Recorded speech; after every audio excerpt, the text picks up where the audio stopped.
श्रीकृष्णं परमानन्दं दशनीनायुतं सदा सर्वभक्तसमुद्धारे विस्फुरन्तं परं नुमः। श्रीमदाचार्यचरणं शरणं सर्वदेहिनां अशेषदोषदहनं मस्तके राजतां मम।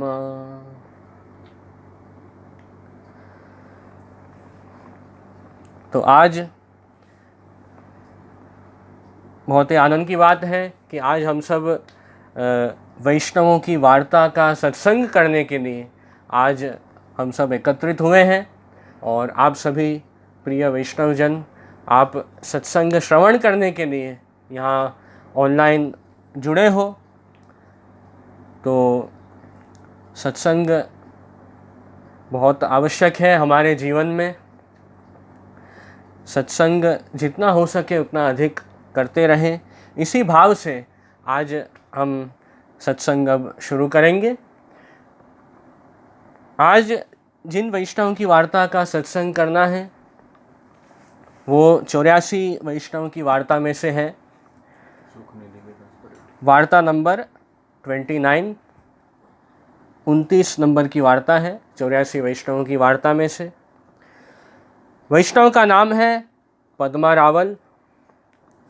तो उनकी वार्ता आज हम समझेंगे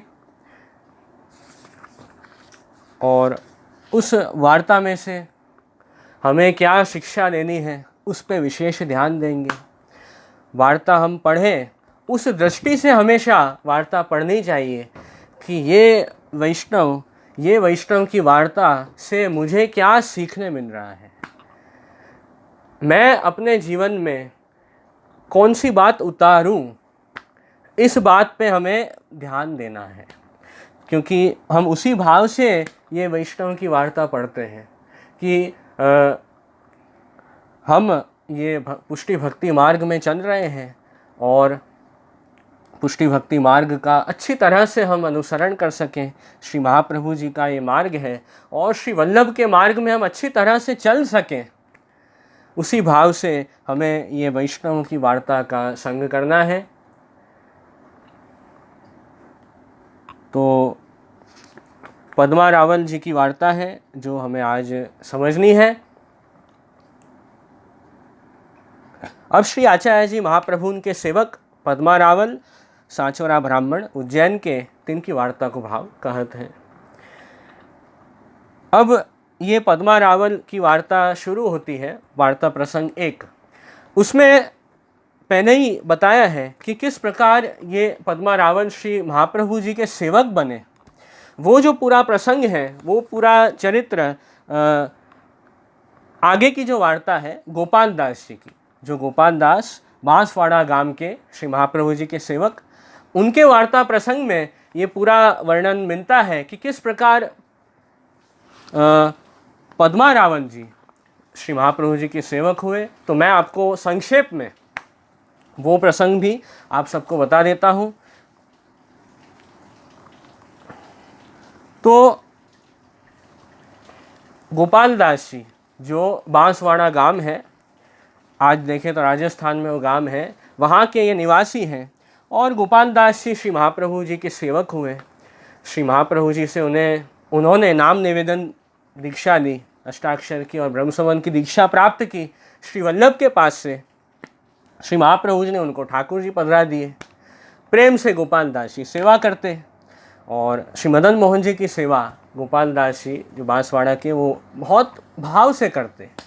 तो श्री महाप्रभु जी के सेव्य प्रभु और उनके गोपाल दास जी के माथे विराजते, तो खूब स्नेह से प्रभु सेवा करते हैं। और आज हमारे भी बहुत भाग्य है कि हमारे ऊपर भी प्रभु की कृपा है कि आज वही भगवत स्वरूप गोपाल दास बांसवाड़ा के ठाकुर जी श्री महाप्रभु जी के सेव्य श्री मदन मोहन जी आज हमारे माथे विराज रहे हैं और हमारी सेवा प्रभु कृपा से स्वीकार रहे हैं। तो हमारे लिए भी ये बहुत ही आनंद की बात है। तो गोपाल दास जी रहते, भगवत सेवा करते, स्मरण करते, आनंद में रहते। उनके मन में ऐसा मनोरथ हुआ कि मैं एक ऐसा विश्राम स्थल बनाऊं जहाँ पर सभी जो गांव के लोग हैं वो आए बैठे विश्राम करें, और जो वैष्णव जन हैं वो भी वहाँ आएंगे, उनसे भी सत्संग होगा, उनसे भी भगवत स्मरण होगा। इस भाव से उन्होंने एक विश्राम स्थल बनवाया गोपाल दास जी ने। उनकी ये भावना थी कि वो जिस गांव में रहते थे वहाँ तो ज़्यादा वैष्णव पुष्टि मार्गीय वैष्णव नहीं थे, तो उन्होंने ऐसा विचारा कि एक विश्राम स्थल मैं सुंदर बनवाऊँ, जहाँ ऐसा एक स्थान होगा तो वहाँ पे वैष्णव भी आएंगे और उनसे मेरा सत्संग होगा। ऐसी उनकी शुद्ध भावना, तो उन्होंने वो स्थल बनवाया और कई लोग वहाँ पे आते, कई वैष्णव भी आते, तो गोपाल दास जी उनसे मिलते और उनको पता चलता कि पुष्टि मार्गीय वैष्णव हैं, तो उनको अपने घर ले आते, ठाकुर जी का प्रसाद निभाते, भगवत वार्ता करते। ऐसे उनका नियम था। अब एक दिन पद्मा रावल वो वहाँ पे विश्राम स्थल में आए। गोपाल दास जी भी उनको मिलने के लिए आए और उनसे बातचीत हुई पद्मा रावल से। गोपाल दास ने पूछा कि भैया कौन हो, कहाँ से आए हो, कहाँ जाना है? तो उन्होंने अपना नाम बताया, मैं पद्मा रावल हूँ और उज्जैन गांव में रहता हूँ, और मेरी तो ये इच्छा है कि मुझे श्री रणछोड़ राय जी के दर्शन करने हैं, जो द्वारिका में विराजते हैं। तो पद्मा रावल की बहुत आसक्ति श्री रणछोड़ जी के स्वरूप में, श्री द्वारकाधीश के स्वरूप में खूब आसक्ति। तो थोड़े थोड़े समय में वो द्वारका जाते, प्रभु के दर्शन करते। और पद्मा रावल जी की उनकी बातचीत गोपाल दास जी से हुई, तो गोपाल दास ने ये सब बात सुनी। सुन के उनको लगा कि ये जो पद्मा रावल हैं वो तो मुझे दैवी जीव लग रहे हैं। मतलब देखो ठाकुर जी के लिए इनको कितना भाव है, प्रभु के लिए प्रेम है, तभी तो बार बार प्रभु के दर्शन के लिए आते हैं। भाव है, इसीलिए तो ऐसे मन में इच्छा होती है कि हम जाएं, ठाकुर जी के दर्शन करें, प्रभु की सेवा करें। तो ऐसी इच्छा हो रही है, मतलब प्रेम है ठाकुर जी के लिए और दैवी जीव है। प्रभु ने इस जीव का वर्ण दैवी सर्ग में किया है। तो ये बात गोपाल दास जी समझ गए, जान गए, और जान के उनसे पूछा, गोपाल दास जी ने पद्मा रावल से पूछा कि देखो पद्मा रावल, आप श्री रणछोड़ जी के दर्शन करते हो, आपको बहुत प्रेम है, अच्छी बात है, पर क्या कभी आपके साथ श्री रणछोड़ जी ने कुछ बातचीत की है?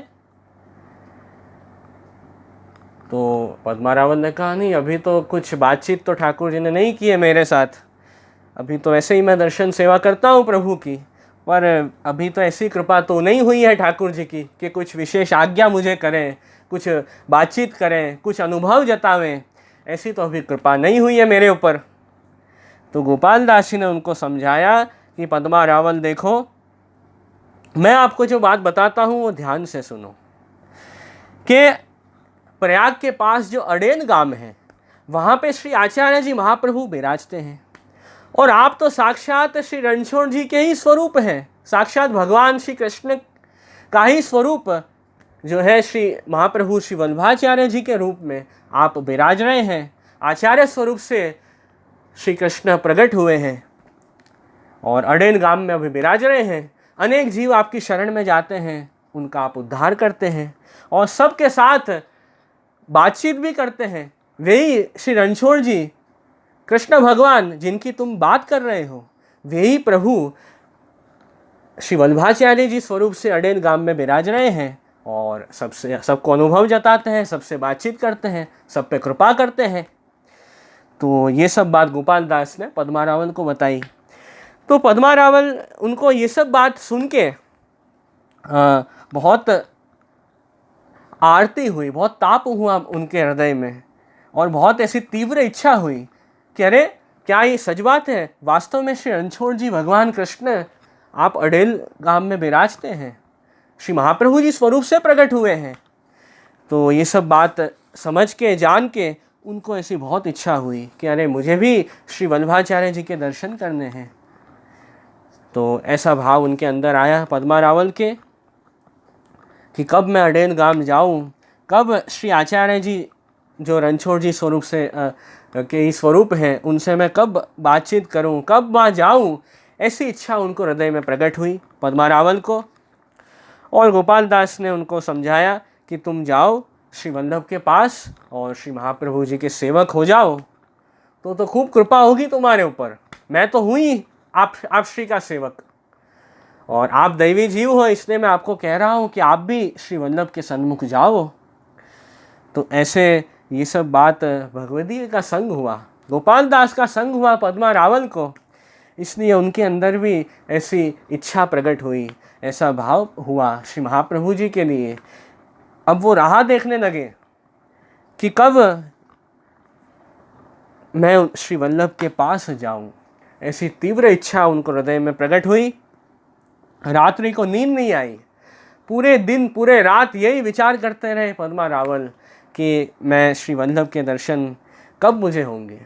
इस भाव से वो वापस फिर अपने गांव उज्जैन आ गए, और वहीं पे उज्जैन में उनके एक यजमान रहते थे, मावजी पटेल और बिरजू, वो दोनों पति पत्नी थे। तो मावजी पटेल उनके पास भी गए पद्मा रावल, उनसे सब बात की कि देखो मैं तो अब अडेन गांव में जा रहा हूँ, श्री महाप्रभु जी के दर्शन करने हैं, सेवक मुझे होना है आप श्री के, और वे तो साक्षात भगवान कृष्ण श्री रणछोड़ जी स्वरूप से ही वे ही प्रकट हुए हैं श्री वल्लभ रूप से, तो मुझे तो आपके सन्मुख होना है। तो ये सब बात पद्मा रावल ने मावजी पटेल को की। मावजी पटेल को भी इच्छा हुई कि मुझे भी श्री वल्लभ के दर्शन करने हैं, मुझे भी आपके सन्मुख होना है। तो उन्होंने बातचीत की और यही विचार किया कि अब कल हम सब निकलते हैं अडेन जाने के लिए, आज सब तैयारी कर लें तो कल निकल पाएंगे। और मावजी पटेल उनके पत्नी बिरजो, उनको भी ये इच्छा थी कि मैं भी आऊँ साथ में, तो वो भी साथ में आ गए। तो ऐसे तीनों जन उज्जैन से निकले अडेन गांव जाने के लिए। और यही यहाँ वार्ता प्रसंग में बात आई। तो तीनों निकले अडेन जाने के लिए, और फिर प्रवास उन्होंने शुरू किया। उज्जैन से अब आ गए प्रयाग गांव में। प्रयाग में आए श्री यमुना जी के तट पर, वहाँ पे बीच में श्री यमुना जी, यमुना नदी है, और उसके पार अडेन गांव है। तो वो सब जो है, वो तीनों जन पद्मा रावल, मावजी पटेल, बिरजो, तीनों विचार ही कर रहे थे कि अब बस नदी पार करके सामने की साइड जो अडेन गांव है वहाँ जाना है।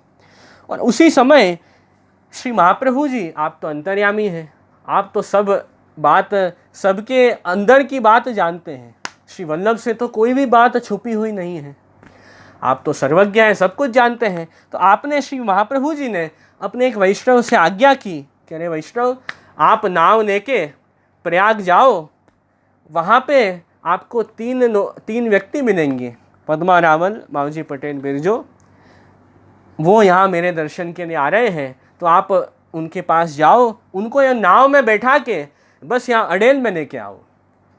तो ये सेवा महाप्रभु ने उनको सौंपी। तो वैष्णव गए नाव लेके प्रयाग, और वहाँ उन्होंने देखा कि 3 व्यक्ति खड़े हैं।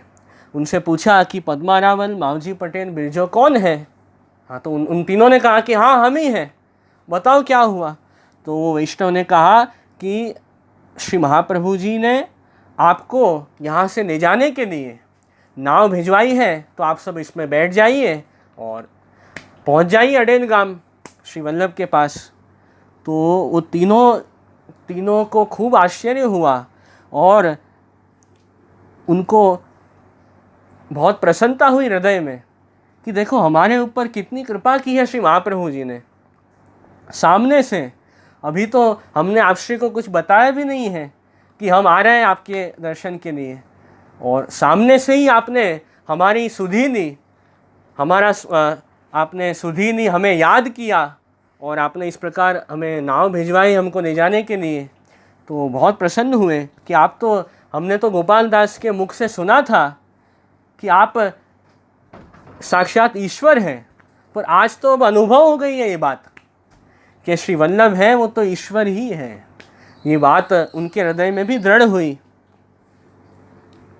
और बहुत प्रसन्नता हुई कि इतनी कृपा हमारे ऊपर विचारी। फिर तीनों जन नाव में बैठ के अडेन गांव में आ गए। वहाँ श्री महाप्रभु जी के दर्शन किए, श्री वल्लभ के सन्मुख हुए।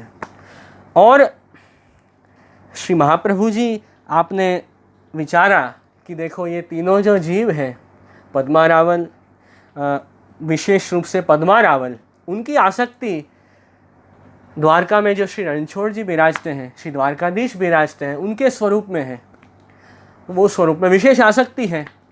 तो श्री महाप्रभु जी ने विचारा कि मैं पद्मा रावल को श्री रणछोड़ जी स्वरूप से ही जो दर्शन दूं तो इनका भाव और बढ़ेगा, क्योंकि श्री महाप्रभु जी भी वस्तुतः तो कृष्ण ही है। श्री गोसाई जी आज्ञा करते हैं मध्वाष्टक ग्रंथ में, वस्तुतः कृष्ण एव, ऐसे श्री वल्लभ हैं। तो एक ही स्वरूप है, भगवान कृष्ण कहो या श्री महाप्रभु जी कहो, स्वरूप तो एक ही है, सिर्फ लीला भेद है। वही कृष्ण भगवान जब आचार्य स्वरूप से प्रकट हुए, गुरु रूप से प्रकट हुए, तो उन्हीं को हम श्री महाप्रभु जी कहते हैं।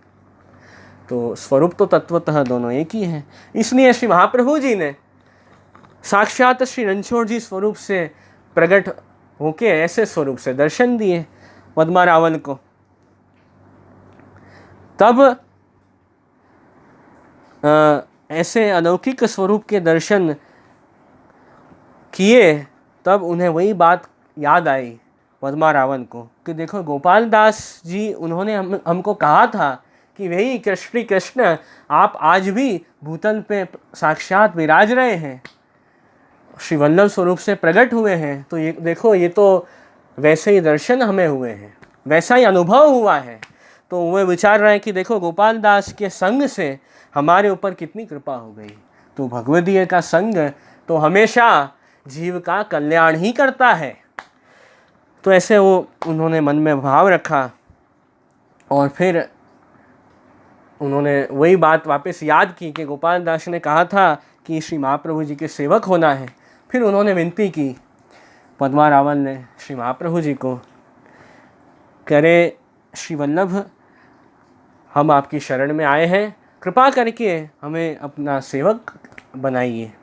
तब श्री महाप्रभु जी ने कृपा करके पद्मा रावल को और तीनों को, पद्मा रावल, मावजी पटेल, बिरजू, तीनों को नाम निवेदन कराया, ब्रह्म संबंध की दीक्षा दी। और फिर श्री महाप्रभु जी से उन्होंने विनती की कि महाराज अब हमको क्या आज्ञा है, अब हमारा क्या कर्तव्य है। तब श्री महाप्रभु जी ने आज्ञा की कि अब भगवत सेवा करो। तो इसलिए जो वैष्णव जन हैं उनका भी ये कर्तव्य है कि वे गुरु से पूछें, गुरु से विनती करें कि हमें अब क्या करना चाहिए और किस प्रकार पुष्टि मार्ग में आगे बढ़ना है। तो ये बात गुरु के पास से जो वैष्णव हैं उन्हें सीखनी है। तो इस प्रकार विनती करनी है गुरु को, फिर गुरु कृपा करके आप समझाते हैं। तो श्री महाप्रभु जी ने आज्ञा की कि भगवत सेवा करो। तब पद्मा रावल ने विनती करी श्री महाप्रभु जी को कि महाराज जैसा हमारा मन आपके दर्शन में आसक्त है और यही इच्छा है कि अष्ट प्रहर सतत प्रभु के और आपके ही दर्शन हम करते रहें, ऐसी हमारे अंदर इच्छा है। और जैसा मन आपके दर्शन में आसक्त है वैसा ही मन जो भगवत सेवा में लगे तो मैं सेवा करूं। ऐसे उन्होंने श्री महाप्रभु जी से विनती की कि मन लग जाए सेवा में तो मैं करूं आनंद से सेवा, पर मन नहीं लगे तो क्या करूं। तो श्री महाप्रभु जी ने कहा कि अरे भाई ज़्यादा चिंता मत करो, तुम्हारा सब मनोरथ श्री ठाकुर जी पूर्ण करेंगे। आप चाहते हो कि आपका मन सतत प्रभु में लगा रहे तो वैसा ही होगा। ऐसे आशीर्वाद श्री महाप्रभु जी ने पद्मा रावल को दिए। फिर महाप्रभु जी ने आज्ञा की कि अब आप सब अपने घर जाओ उज्जैन में। थोड़े ही समय बाद हमारा भी उज्जैन पधारना होगा, तब आपके वहाँ पधारेंगे और आपको भगवत सेवा पधरा देंगे। ऐसे आज्ञा आपने की और तीनों जो जन हैं वो वापस अपने गांव में आ गए उज्जैन। अब कुछ समय बाद श्री महाप्रभु जी आप स्वयं उज्जैन पधारे, वहाँ पद्मा रावल के घर ही आपका मुकाम हुआ, वहीं आप श्री विराजे। और पद्मा रावल के पत्नी थे, उन्होंने अभी ब्रह्म संबंध नहीं लिया था, तो श्री महाप्रभु जी ने उनको भी ब्रह्म संबंध दीक्षा दे दी। और फिर श्री वल्लभ ने आज्ञा की कि पद्मा रावल आप कहीं से भगवत स्वरूप ले आओ, जिससे हम आपके माथे भगवत सेवा पधरा दें। जैसा स्वरूप आपको, जो स्वरूप की भी आपको सेवा करनी है, वो स्वरूप आप पधरा के लिए आओ हमारे पास। तब आपकी आज्ञा से पद्मा रावल, उनके ही जाति में एक ब्राह्मण थे, उनके वहाँ भगवत स्वरूप विराजते ही थे। और प्रभु का नाम अष्टभुजा जी, अष्टभुजा जी का स्वरूप विराजता। तो पद्मा रावल ने कहा कि अब मैं सेवा करूं, तो वो ज्ञाति के जो ब्राह्मण थे उन्होंने कहा हाँ भले आप सेवा करो, अब मुझसे तो ज़्यादा सेवा नहीं हो पा रही है, तो आप ही करो। तो वैसे फिर पद्मा रावल ठाकुर जी का स्वरूप पधरा के श्री वल्लभ के पास आए।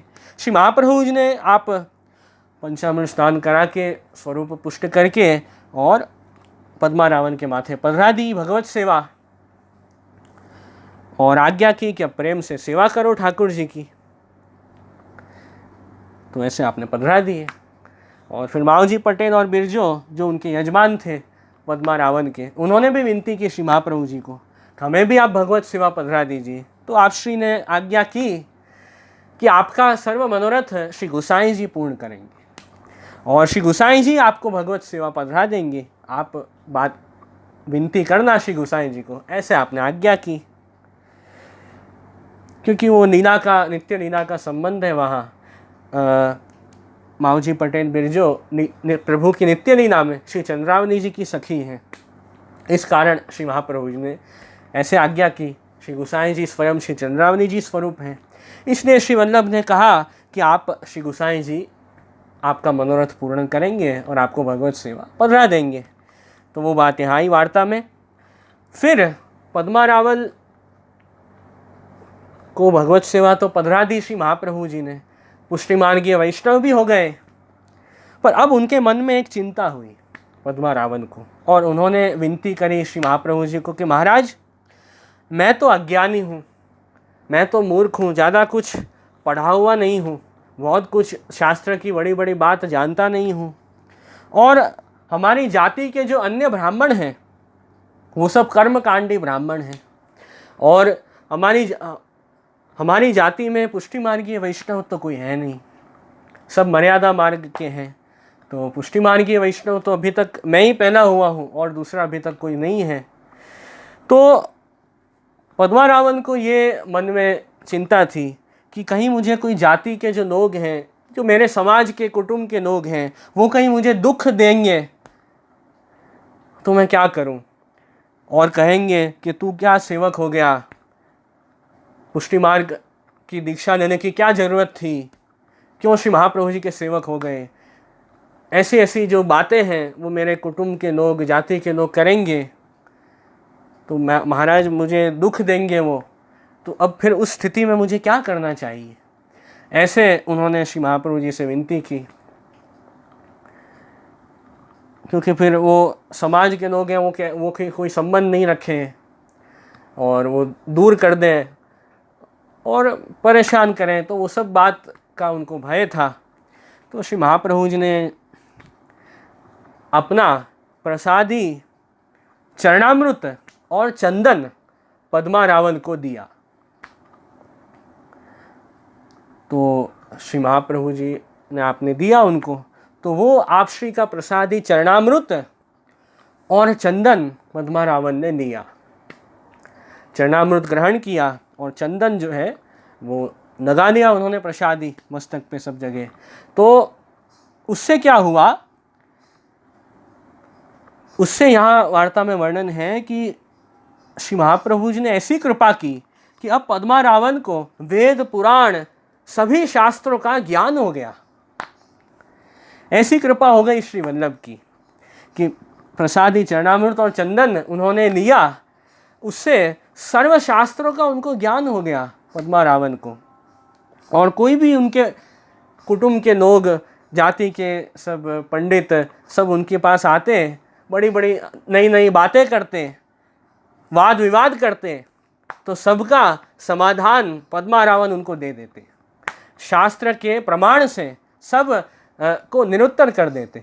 उनके सामने फिर ज़्यादा कोई बोल नहीं पाता, ज़्यादा चर्चा भी उनके सामने कोई नहीं कर पाता, और सबको शास्त्र अनुसार वो समाधान दे देते। तो सबके प्रश्न का सही उत्तर वो दे देते, जिससे कोई उन्हें कुछ परेशान करता ही नहीं। ऐसी श्री महाप्रभु जी की कृपा पद्मारावन के ऊपर हो गई। ये बात खास वार्ता में आई। श्री महाप्रभु जी ने अपने चरणामृत से और प्रसादी चंदन से पद्मारावन के हृदय में भक्ति रस को दृढ़ कर दिया, भक्ति रस स्थापित कर दिया। इस प्रकार यहाँ भाव प्रकाश में श्री हरि राय जी आप समझाते हैं, क्योंकि वो भक्ति रस हमारे अंदर स्थिर होना जरूरी है। वो एक बार स्थिर हो जाए फिर तो कोई चिंता ही नहीं है, फिर तो आनंद ही आनंद है। सर्वशास्त्रों का उनको ज्ञान हो गया, जिससे प्रभु के स्वरूप का ज्ञान उनको हुआ पद्मारावन को। उससे उनकी जो संसार आसक्ति थी सब छूट गई, जितने भी दोष हैं सब दूर हो गए। अब शुद्ध हो, पूर्ण रूप से शुद्ध हो गए, पवित्र हो गए श्री महाप्रभु जी की कृपा से। और कोई भी ज़्यादा वाद विवाद उनके साथ कोई करता ही नहीं, और कोई भी उनको किसी भी प्रकार का दुख नहीं देता। ऐसी कृपा श्री महाप्रभु जी ने उनको की। तो ऐसे आपकी कृपा पात्र वैष्णव हैं। इसीलिए हम भी रोज़ आग्रह रखते हैं कि प्रभु का चरणामृत तो हमें रोज़ लेना ही चाहिए। ठाकुर जी का चरणामृत, जैसे हम ठाकुर जी को स्नान कराते हैं, तो वो जो प्रभु का स्नान का जो जल है वो चरणामृत है, वो हम ठाकुर जी के चरण स्पर्श कर दें, फिर वो चरणामृत हमें ग्रहण करना चाहिए। या जो व्रजरज है, व्रज की जो रज है जो हम खास लेते हैं, वो भी प्रभु का चरणामृति है। तो वो भी हमें व्रजरज भी मस्तक पे लगानी चाहिए, थोड़ी ग्रहण भी करना चाहिए, जिससे वो प्रभु का चरणामृत हमारे अंदर सदा रहे, और वो भक्ति भाव, वो भक्ति रस कभी भी हमारे हृदय से बाहर नहीं जाए, वो रस सदा हमारे अंदर ही स्थित रहे। इस भाव से हमें चरणामृत लेना चाहिए, और जिससे हमें प्रभु के स्वरूप का ज्ञान हमेशा बना रहे। कभी भी हम ठाकुर जी के स्वरूप से बहिर्मुख नहीं हो, ये भाव हमें सदा दृढ़ रखना है कि हम रोज तिलक करते हैं, प्रभु का चरणामृत लेते हैं, तुलसी की कंठी पहनते हैं, उससे वो जो वैष्णवी भाव है वो हमेशा हमारे अंदर दृढ़ रहता है। वो वैष्णवी संस्कार कभी हमारे अंदर से बाहर नहीं जाते, जिससे भगवत स्वरूप का ज्ञान सदैव बना रहे, और वो प्रभु के स्वरूप से, वो भगवान कृष्ण से हम कभी भी दूर ना हो जाए, कभी भी बहिर्मुख ना हो, सदा प्रभु के सन्मुख रहें, सदा प्रभु का स्मरण अपने मन में करते रहें। इस भाव से हमें जरूर चरणामृत लेना ही चाहिए। वो बात खास ये पहले वार्ता प्रसंग में समझाई गई है, तो इस पे हमें खास ध्यान देना चाहिए।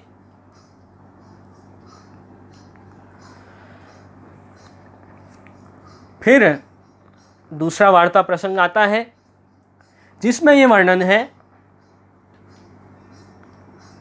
कि पद्मारावन ने एक बार ठाकुर जी के लिए शैया जी सिद्ध की, प्रभु को पौड़ने के लिए। तो शैया जी सिद्ध की ठाकुर जी को पौड़ने के लिए, और ठाकुर जी पद्मारावन की सेवा से प्रसन्न हुए, और प्रभु ने उनको सामने से आज्ञा की कि देख पद्मारावन, ये जो शैया नई बनाई है तूने मेरे लिए, मेरे पौड़ने के लिए, सुंदर है पर थोड़ी सी छोटी है।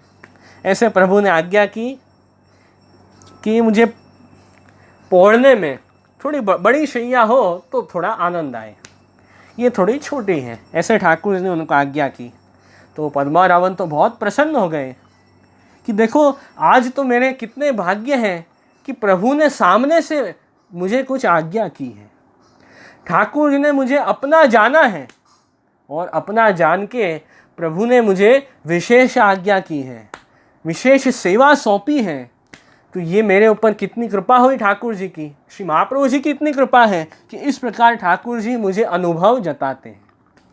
तो उन्होंने बहुत प्रसन्न होके और प्रभु के लिए सुंदर थोड़ी बड़ी शैया प्रभु के लिए सिद्ध कराई और उसमें ठाकुर जी को सुख से प्रभु पौड़ने लगे।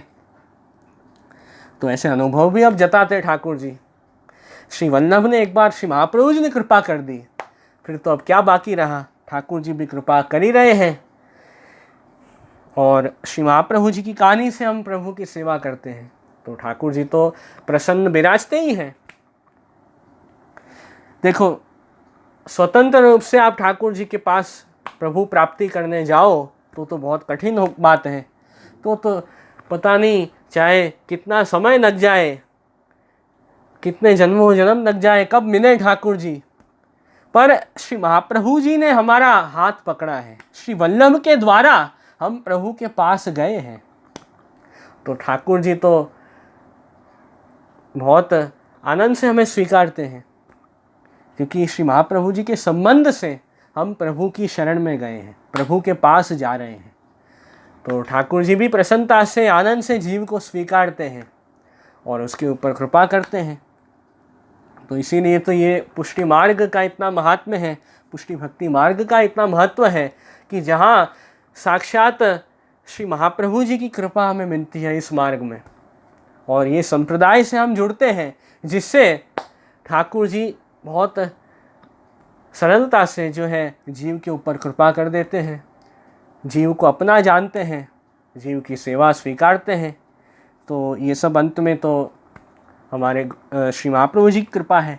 तो ये भाव हमें ध्यान रखना चाहिए। और श्री महाप्रभु जी भी आज्ञा करते हैं विवेक धैर्याश्रय ग्रंथ में, विशेष तश्चेत आज्ञा स्याद अंतःकरण गोचरः तदा विशेष गत्यादि भाव्यम भिन्नम तु दैहिकात्, कि जो भी कुछ विशेष आज्ञा ठाकुर जी करें हमारे अंतःकरण में, उस आज्ञा का हमें पालन करना चाहिए।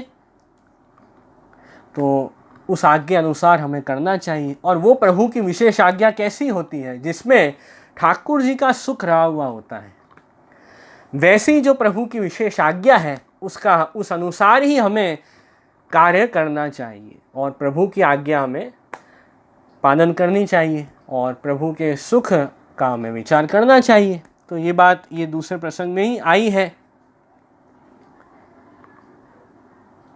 तो पुष्टि मार्ग है जिसमें सेवक जो है वो प्रभु के सुख का विचार करता है, मेरे स्वामी आनंद से विराजे, यही सेवक की इच्छा है कि जिनकी मैं सेवा कर रहा हूँ, जो मेरे स्वामी हैं, उनको कोई श्रम न पहुँचे, वे प्रसन्नता से मेरे माथे विराजे बस। तो इसी भाव से पद्मा रावण कर रहे हैं ठाकुर जी की सेवा। अब एक बार ये दूसरे प्रसंग में ही वर्णन है कि एक बार पद्मा रावण की पत्नी ने ठाकुर जी को खीर भोग धरी। खीर तो भोग धरी, पर वो गरम खीर भोग धर दी ठाकुर जी को। तो खीर थोड़ी ज़्यादा गरम थी, तो ठाकुर जी ने तो भोग आरोगा, प्रभु ने तो वो खीर आरोगी, पर भोग सरे, और भोग सरने के बाद उस समय श्री महाप्रभु जी आप वहीं विराज रहे थे। तो श्री महाप्रभु जी आप पधारे पद्मा रावण के घर और आप सेवा में पधारे।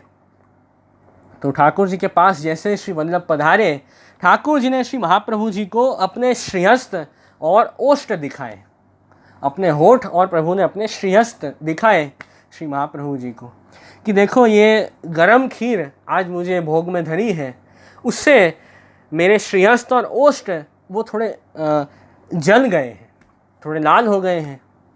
तो ऐसे ठाकुर जी ने दिखाया श्री महाप्रभु जी को।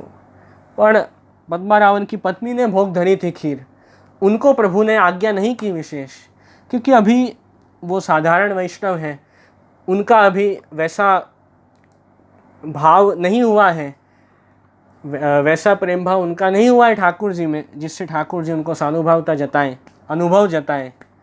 तो अभी वैसी कृपा उनके ऊपर नहीं की ठाकुर जी ने, इसलिए श्री महाप्रभु जी को ठाकुर जी ने जताया कि वैसे आज गरम खीर मैंने आरोगी, और उस कारण मेरे होठ और श्रीहस्त जो है थोड़े जल गए हैं।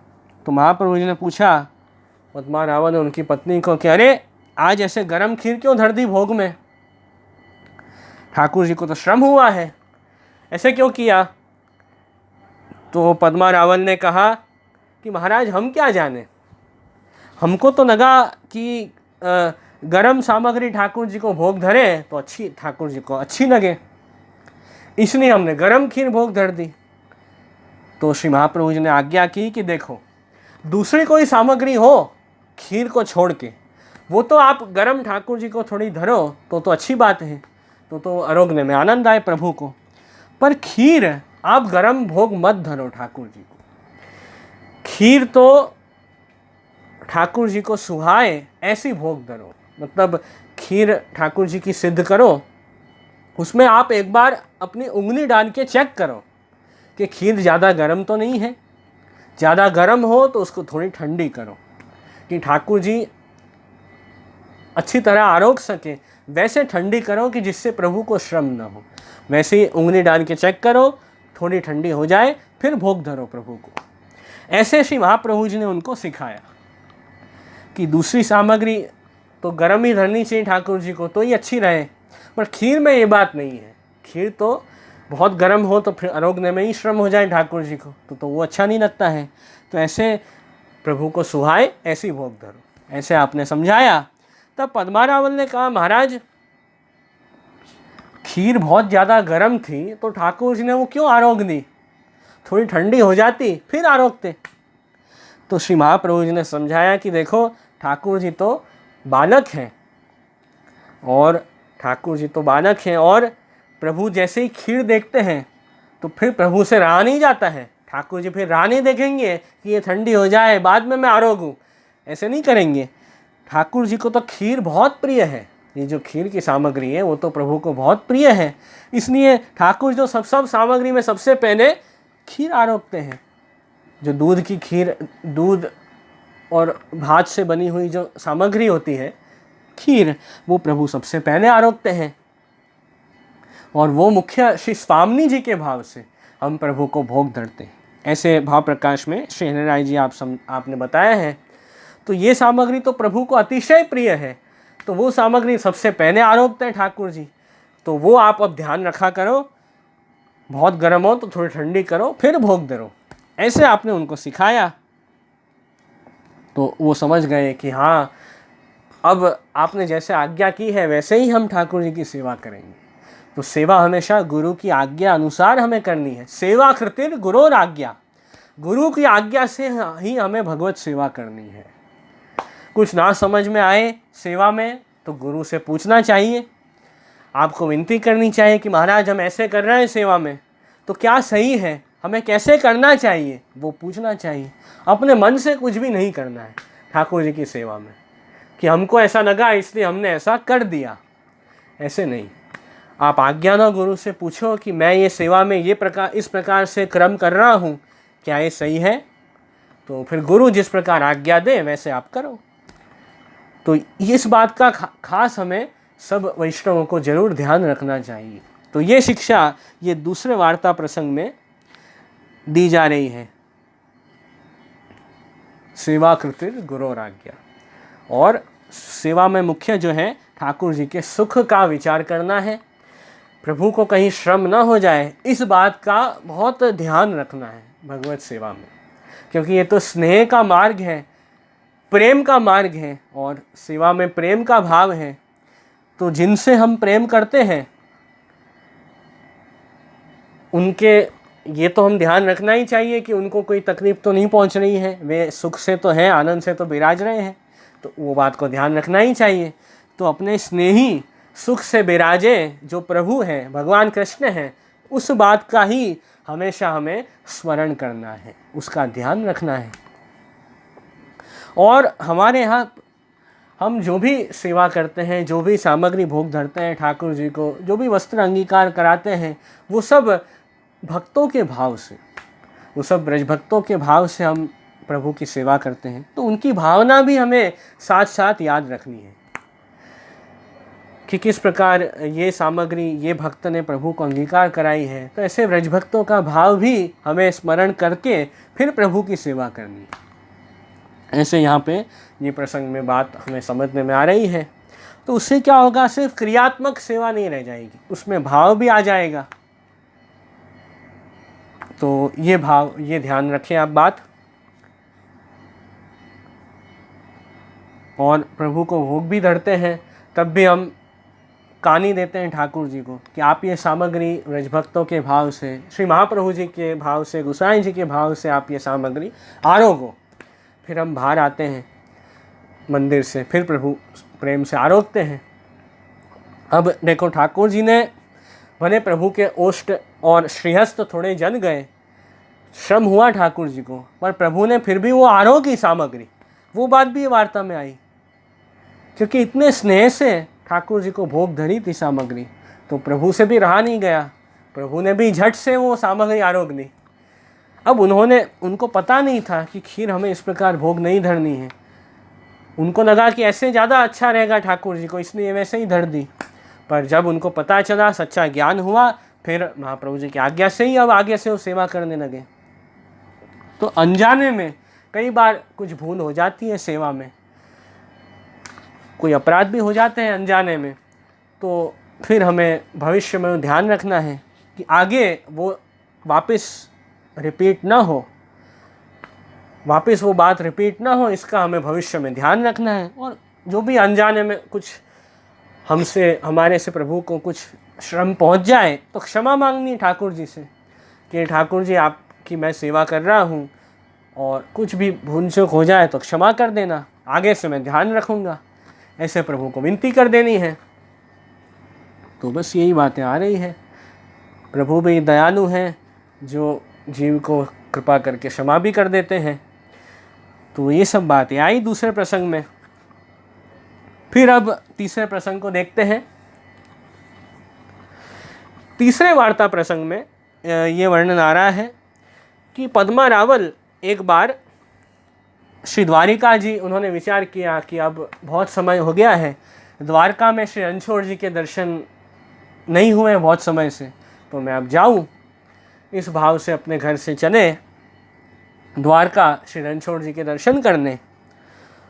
और जा रहे थे, मार्ग में एक जगह मुकाम किया, आराम कर रहे थे और निद्रा में स्वप्न आया। स्वप्न में ठाकुर जी ने आज्ञा की कि पद्मा रावल, मेरे एक सेवक राजनगर गांव में रहता है, उनके घर तुम जाना, उनके वहाँ तुम सामग्री सब सिद्ध करना, प्रसाद देना, उनके घर जाना। वो जो भक्त हैं उनके पास जरूर तुम जाना राजनगर में। ऐसे ठाकुर जी ने उनको स्वप्न में आज्ञा की। तो पद्मा रावल ने फिर कहा कि अरे प्रभु, अब मैं तो उनको जानता नहीं हूँ जिनके पास मुझे आप भेज रहे हैं, जो भक्त के पास आप मुझे जाने के लिए कह रहे हैं, मैं तो उनको जानता नहीं हूँ, तो कैसे जाऊँ, ऐसे बिना बुलाए किसी के घर कैसे जाना।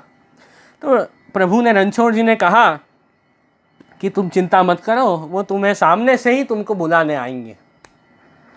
राजनगर गांव में तो पहुंचो, वो सामने से तुमको बुला के ले जाएंगी। ठीक है, तो अब प्रभु की आज्ञा हुई है। अब फिर राजनगर गांव में आए पद्मा रावल। वहाँ अब उन्होंने सोचा कि अब पता नहीं कैसे वो व्यक्ति मुझे मिलेंगे।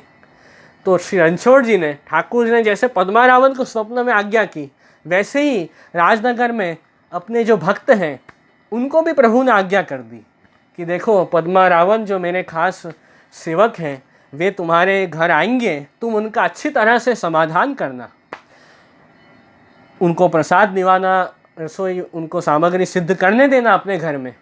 ऐसे प्रभु ने वो दूसरे जो भक्त थे उनको भी आज्ञा कर दी।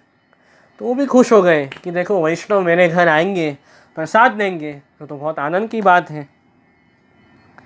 तो ठाकुर जी ने कहा कि मैं ही तुम दोनों का मिलाप करा दूंगा, तुम दोनों मेरे संबंधी हो।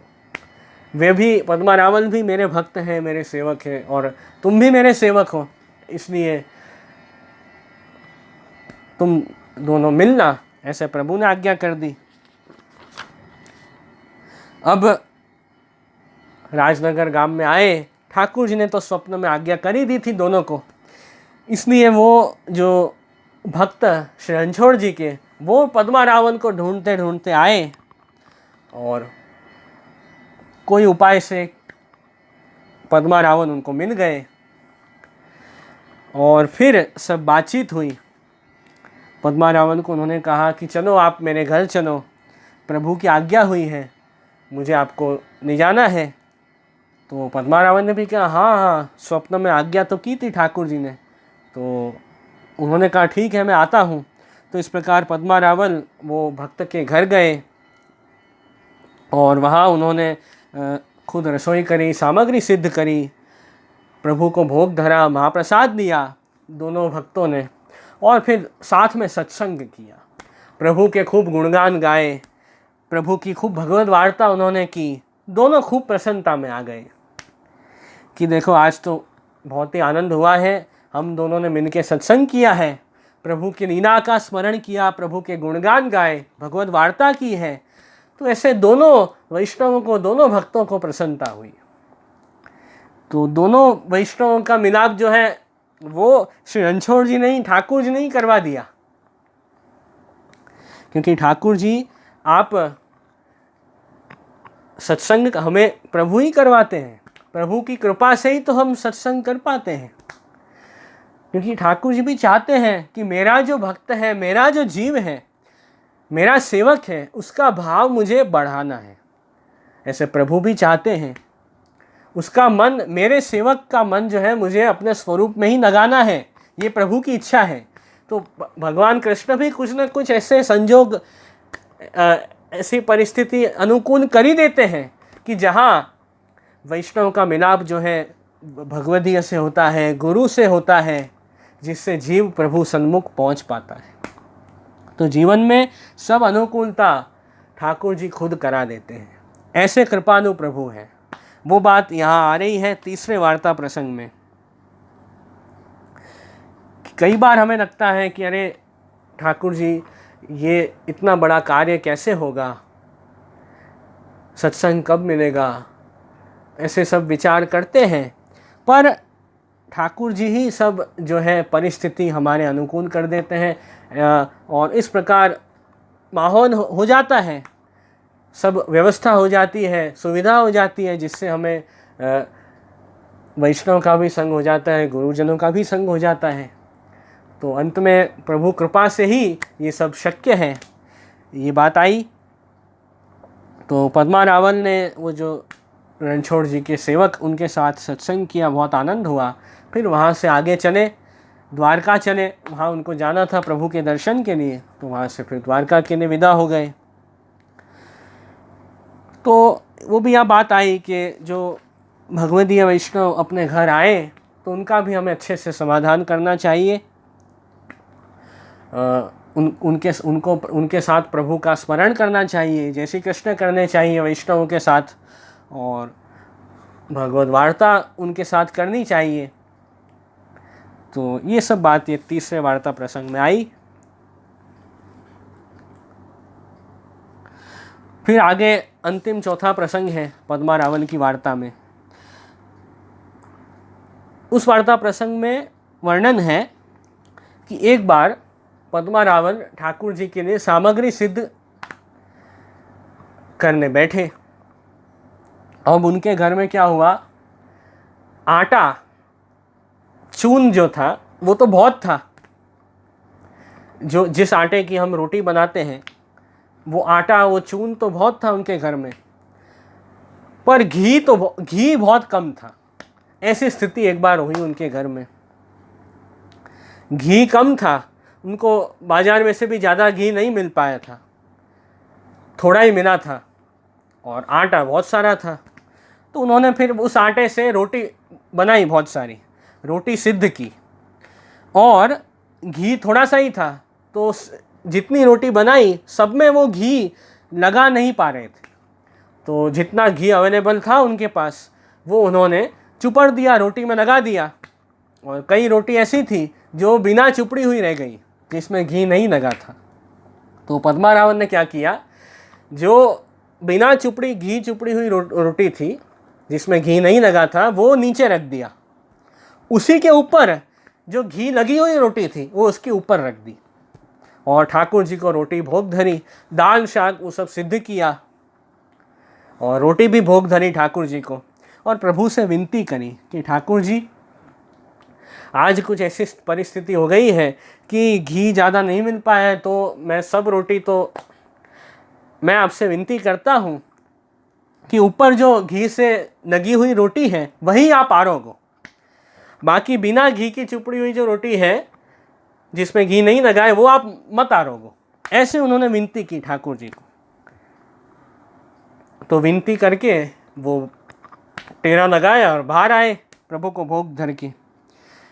फिर ठाकुर जी ने क्या किया, ठाकुर जी ने तो सभी रोटी आरोग ली, जो जिसमें घी लगा था वो भी आरोग ली, जिसमें घी नहीं लगा था वो भी आरोग ली, और सब ऊपर नीचे सब उलट पुलट कर दी ठाकुर जी ने रोटी। जो बिना चुपड़ी हुई रोटी थी ऊपर आ गई, और वो दूसरी जो चुपड़ी हुई थी नीचे चली गई, ऐसे सब उलट पुलट हो गई, और प्रभु ने तो सभी आरोग दिया। तो पद्मा रावण फिर भोग सराहने गए ठाकुर जी के। उन्होंने देखा कि अरे प्रभु ये क्या, आपने सब सामग्री आरोग दी, मैंने तो आपको विनती की थी कि बिना चुपड़ी हुई रोटी मत आरोगना। तो ठाकुर जी ने कहा कि अरे फिर मुझे भोगी क्यों धरी सामग्री जो मुझे नहीं आरोगनी थी, तो तूने मुझे भोग धरी सामग्री तो मैं तो सब आरोग ही दूंगा। ऐसे प्रभु ने आज्ञा की कि श्री महाप्रभु जी की कहानी से भोग धरी है तो मैं तो फिर सब आरोगाऊंगा ही, मैं कैसे छोड़ दूंगा सामग्री। ऐसे प्रभु ने आज्ञा की। तो ये प्रभु की आज्ञा सुन के पद्मा रावण बहुत प्रसन्न हो गए कि देखो इतनी कितनी कृपा है ठाकुर जी की मेरे ऊपर कि मैंने श्री वल्लभ के कहानी से आपकी ठाकुर जी को सामग्री भोग धरी, और ठाकुर जी ने सभी आरोग ली।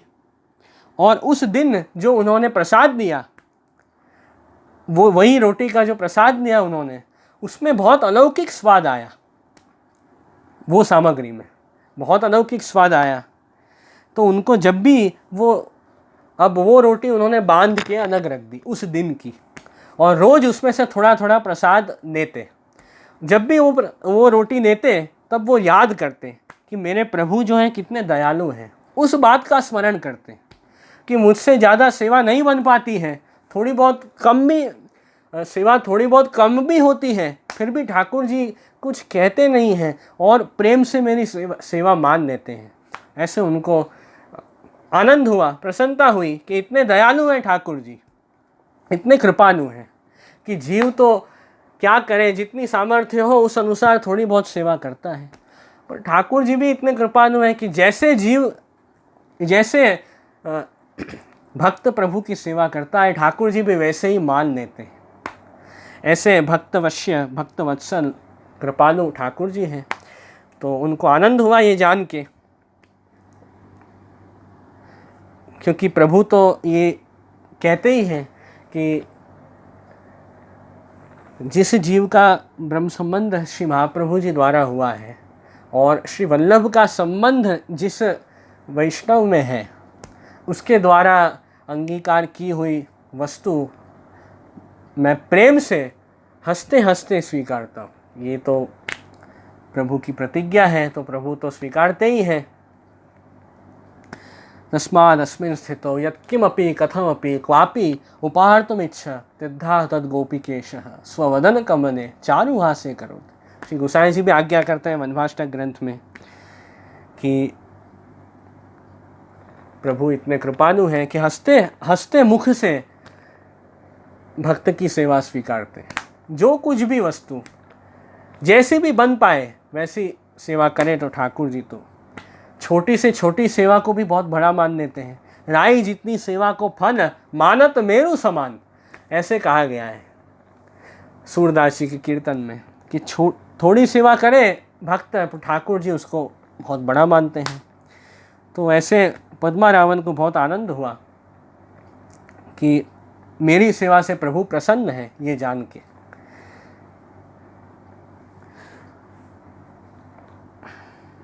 तो ये सब बात ये चौथे वार्ता प्रसंग में आई। और फिर पद्मारावन जो है वो गोपाल दास जो बांसवाड़ा गांव के निवासी, उनके वहाँ एक बार गए और वहाँ उन्होंने पद्मारावन ने यही कहा कि देखो तुम्हारे संग से और आपकी कृपा से श्री महाप्रभु जी ने मुझे दर्शन दिए। साक्षात श्री रणछोड़ जी स्वरूप से श्री महाप्रभु जी के मुझे दर्शन हुए और अब मैं ये पुष्टि भक्ति मार्ग में मेरा अंगीकार हुआ है, मैं तो कृतार्थ हो गया हूँ। तो ये सब आपके सत्संग से इतनी कृपा मेरे ऊपर हुई है। तो गोपाल दास ने भी कहा कि हाँ, श्री आचार्य जी श्री वल्लभ तो ऐसे ही कृपालु हैं। ऐसे उन्होंने कहा कि जीव को संसार सागर से छुड़ाकर प्रभु तक, भगवान कृष्ण तक पहुंचाते हैं, ऐसे श्री महाप्रभु जी हैं। जीव तो फंस रहा है संसार में फंसा हुआ है, मैं और मेरा, इसी में से आगे नहीं बढ़ पाता है। तो ये संसार तो समुद्र जैसा है, संसार जो है उसको सागर के साथ बताया है कि ये समुद्र जैसा संसार है जिसमें जीव फंसा हुआ है, पर उसमें से भी जो है गुरु श्री महाप्रभु जी उस जीव को बाहर निकालते हैं, उसको प्रभु तक पहुंचाते हैं। तो ये आपकी कृपा है। तो इस प्रकार हमने बहुत आनंद से पद्मारावन की वार्ता समझी और चारों प्रसंग वार्ता में बहुत ही सुंदर और समझने लायक, तो बहुत आनंद हुआ मुझे ये वार्ता का सत्संग करके। और आपने भी श्रवण किए सभी वैष्णवों ने। कोई भी प्रश्न हो तो ज़रूर आप पूछ सकते हो। और अब हम आश्रय का पद गान करके सत्संग का यहीं पे समापन करेंगे। एक बहुत सुंदर आश्रय का कीर्तन है।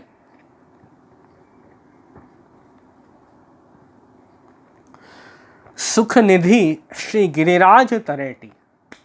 ये जो प्रभु का व्रजधाम है, व्रज भूमि है, वहाँ श्री यमुना जी विराजते हैं, श्री गिरिराज जी विराजते हैं।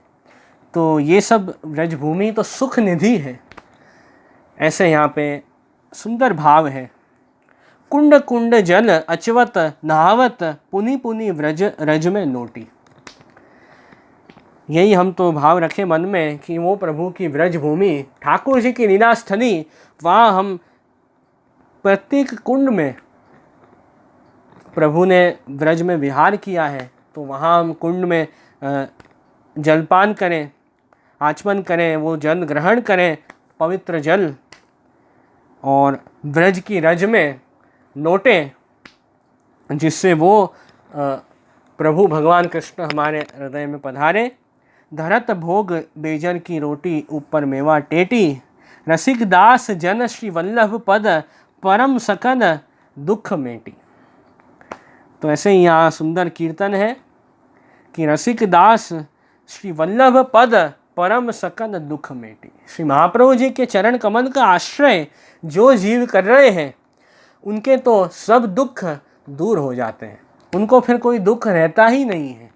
वे तो केवल आनंद में रहते हैं। सुख निधि श्री गिरिराज तरेटी। प्रभु का जो धाम है वो सुख निधि है, और उसी में भक्तों का मन हमेशा रहता है, फिर कोई भी दुख नहीं आता है। तो ऐसा सुंदर वर्णन ये आश्रय के कीर्तन में है। तो इस पद का हम प्रेम से गान करेंगे। सुख निधि श्री गिरिराज तरेटी।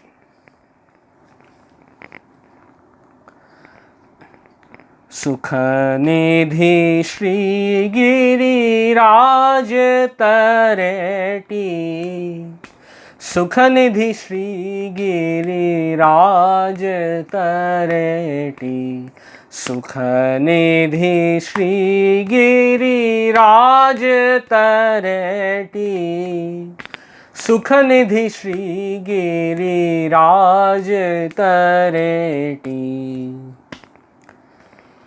कुंड कुंड जल अचवत नावत,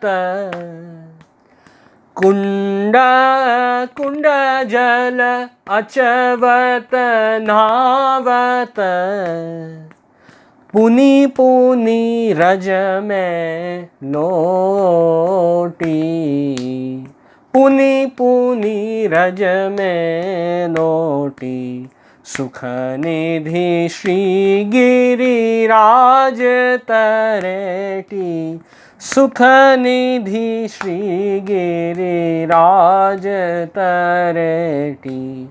धरत भोग बेजर की रोटी, ऊपर मेवा टेटी। धरत भोग बेजर की रोटी, ऊपर मेवा टेटी। रसिक दास जन श्रीवल्लभ पद, रसिक दास जन श्रीवल्लभ पद। परम सकल दुख मेटी, परम सकल दुख मेटी। सुख निधि श्री गिरिराज तरेटी, सुख निधि श्री गिरिराज तरेटी।